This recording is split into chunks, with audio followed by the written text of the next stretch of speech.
இந்த வாரத்தில் தொடர்ந்து ரெண்டாவது நாளாக இன்றைக்குமே நிஃப்டி வந்து நல்ல இன்க்ரீஸ் ஆகிருக்கு. நிஃப்டி பார்த்தீங்கன்னா கிட்டத்தட்ட 0.74% இன்றைக்கி அதிகரிச்சது. அதாவது 172 பாயிண்ட்ஸ் வந்து அதிகரித்து 23,581 வந்து க்ளோஸ் ஆகிருக்கு. பேங்க் நிஃப்டியும் அப்படி தான் 462 பாயிண்ட்ஸ் வந்து இன்க்ரீஸ் ஆகி 54,876 அதில் வந்து க்ளோஸ் ஆகிருக்கு மார்க்கெட். இப்போ இந்த சார்ட் அனாலிசிஸ் வந்து நம்ம இந்த வீடியோவில் வந்து எக்ஸ்பிளைன் பண்ணி பார்க்கலாம். உங்களுக்கு டெக்னிக்கல் அனாலிசிஸ் பிடிக்கும் அப்படின்னா கற்றுக்கணும்னு ஆசை இருந்தால் இந்த வீடியோவை ஃபுல்லாக பாருங்கள், உங்களுக்கு பயனுள்ளதாக இருக்கும். இல்லை ஸ்பெஷலைஸ்டாக நீங்கள் வந்து 1-to-1 கற்றுக்கணுன்னா என்னுடைய ட்ரைனிங் கிளாஸில் ஜாயின் பண்ணிக்கோங்க.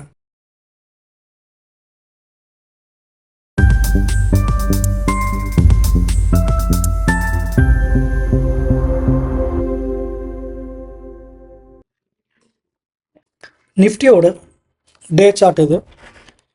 இப்போ இந்த டே சார்ட் பார்த்தீங்கன்னா நேற்று நம்ம வீடியோ போட்டிருந்தோம், நீங்கள் பார்த்தீங்களான்னு தெரியல. நேற்றே வந்து ரிவர்சல் சிக்னல் கொடுத்துருக்கு நிஃப்டி அப்படின்னு சொல்லியிருந்தோம். இன்றைக்கும் தொடர்ந்து ரெண்டாவது நாளாக நிஃப்டி வந்து மேலே வந்து கேப் அப் ஆகி தான் ஆரம்பித்தது. இன்றைக்கும் நல்ல ஒரு 172 பாயிண்ட்ஸ் ஏறி தான் க்ளோஸ் ஆகிருக்கு. ஸோ இது வந்து ஒரு 15 மினிட் சார்ட்டில் பார்த்தீங்கன்னா உங்களுக்கு ஒரு வியூ கிடைக்கும்.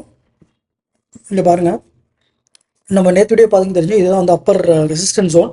அந்த ஜோன்லேருந்து பிப்ரவரி மாதம் வெளியே வந்ததுலேருந்து ஃபுல்லாகவே டவுன் ட்ரெண்ட் தான். இப்போ நேற்றுலேருந்து தான் கிட்டத்தட்ட மார்க்கெட் வந்து கொஞ்சம் மேலே போயிட்டுருக்கு. இப்படி பாருங்கள், இப்படி வந்துட்டு இப்படி ரிவர்ஸ் ஆகிட்டுருக்கு. ஸோ இது வந்து ஒரு ரிவர்சலோட சிக்னல் தான் அப்படிங்கிறத நம்ம நேற்றே சொல்லியிருந்தோம். லெட் சப்போஸ் இன்னொரு விஷயமும் நம்ம பேசியிருந்தோம். இது வந்து உங்களுக்கு வந்து லெட் சப்போஸ் வந்து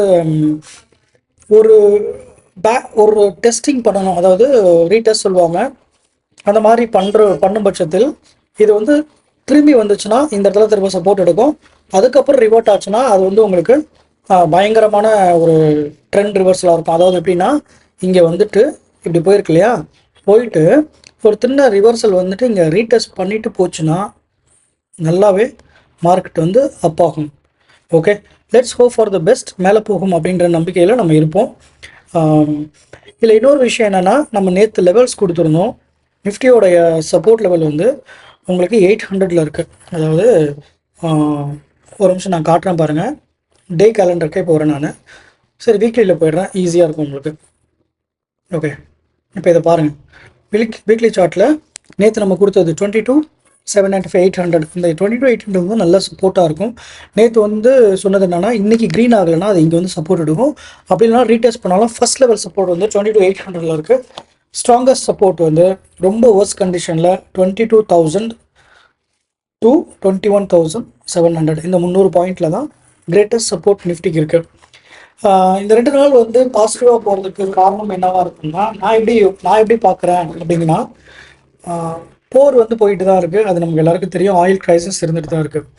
பட் வந்து நேற்று ட்ரம்ப் வந்து பார்த்திங்கன்னா மற்ற நாடுகள் யூரோப்பியன் கண்ட்ரீஸில் வந்து துணைக்கு கூப்பிட்டாரு. எப்படின்னா, இந்த ஆயில் க்ரைசிஸ், இந்த ஸ்டேட் ஆஃப் ஹோர்முஸ் இந்த வழியாக கப்பல் பயணம் பண்ணுறதுக்கு ஈரான் வந்து தடை போட்டிருக்காங்க. இதை வந்து நீங்கள் சப்போர்ட் பண்ணுறதுக்கு எல்லா நேட்டோ கண்ட்ரீஸும் வந்து உங்கள் போர்க்கப்பல் அனுப்புங்க, இல்லைன்னா நேட்டோ வந்து வீணாக போயிடும் அப்படின்ற மாதிரி அவர் அழைப்படுத்திருந்தார். ஆனால் எந்த நேட்டோ கண்ட்ரியும் யூரோப்பியன் கண்ட்ரீஸும் அதுக்கு ஒத்துக்கல, வரல. ஸோ அது வந்து ட்ரம்ப்புக்கு எப்படியோ நமக்கு வந்து ஒரு பாசிட்டிவ் சைட் தான். லெட் சப்போஸ் அவங்க யாராவது 2-3 கப்பல் அனுப்புகிறாங்கன்னு வச்சுக்கோங்களேன், இந்த போர் வந்து இன்னும் ஜாஸ்தி தான் ஆகும். அது ஒரு நெகட்டிவ் நியூஸ் மார்க்கெட்டுக்கு, இன்னும் கொஞ்சம் கீழே இறங்கும். இப்போதைக்கு மார்க்கெட் ரிவர்சல் சிக்னல் கொடுத்துருக்கு. லெட் சப்போஸ் கீழே வந்தால் 22,800, ஃபர்ஸ்ட் சப்போர்ட் 22,000. இதுதான் வந்து நிஃப்டியோட இன்றைக்கி நிலமை. மேல் பக்கம் அதாவது ரிவர்ஸ் ஆகி மேலே போச்சுன்னா ஃபஸ்ட் டார்கெட் வந்து 24,300 வரைக்கும் போகும். இங்கே இருக்குது பாருங்கள், இந்த லெவல் வரைக்கும் போகும் மார்க்கெட். உங்கள் கருத்து என்னன்றதை சொல்லுங்கள். இந்த மாதிரி நிஃப்டி அப்புறம் ஸ்டாக்ஸ், இந்த ஸ்டாக்ஸோடைய நிஃப்டியோடைய டெக்னிக்கல் சார்ட்டில் அனாலிசிஸ் பண்ணுறது உங்களுக்கு பிடிக்கும்னு நினச்சிங்கன்னா நம்ம வீடியோவை தொடர்ந்து பாருங்கள். நான் டெய்லி அனாலிசிஸ் வீடியோ போடுவேன், ஸ்டாக் பற்றியும் போடுவேன். உங்களுக்கு லேர்ன் பண்ண மாதிரி இருக்கும். இல்லை ஸ்பெசிஃபிக்காக நான் வந்து 1-to-1 கற்றுக்கணும், ஃபுல் ஃப்ளெஷ்டாக கற்றுக்கணும் அப்படின்னு நீங்கள் ஆசைப்பட்டீங்கன்னா என்னை கனெக்ட் பண்ணுங்கள். என்னோடய ட்ரைனிங் கிளாஸில் வந்து நீங்கள் ஜாயின் பண்ணிக்கோங்க, உங்களுக்கும் பயனுள்ளதாக இருக்கும். இந்த கண்டென்ட் பிடிச்சிருந்தால் லைக் பண்ணி உங்கள் ஃப்ரெண்ட்ஸ் அண்ட் ஃபேமிலிக்கு ஷேர் பண்ணி சேனலுக்கு சப்போர்ட் பண்ணுங்கள். உங்கள் சந்தேகங்களை கமெண்ட் பண்ணுங்கள். மீண்டும் நாளை இன்னொரு கண்டென்ட்டில் சந்திப்போம். அதுவரை நன்றி, வணக்கம்.